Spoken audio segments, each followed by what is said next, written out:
Take our lead. Let's help you make your mark. Our goal is your satisfaction. Let us show you the way.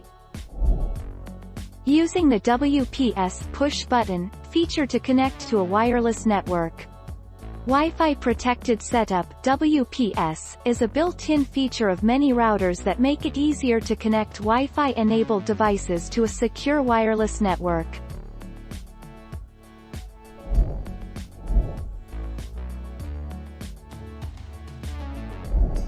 Take our lead. Let's help you make your mark. Like on my smartphone, it says under Wi-Fi settings, press the Wi-Fi Protected Setup button on your wireless router or its administration screen. Then click Start to set up a secure connection. So WPS stands for Wi-Fi Protected Setup. WLAN is handy to turn on your wireless router to run wireless or to turn it off.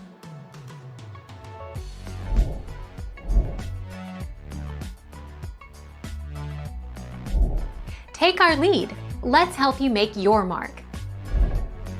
It could be due to broken cables, service disruptions, or just about anything else that's not within your control. That said, it's important to know if the problem lies with your internet provider. For this, check if the internet light on the modem is working. Ideally, the power and DSL lights should be turned on. Thank you for watching. Please subscribe and hit the bell notification.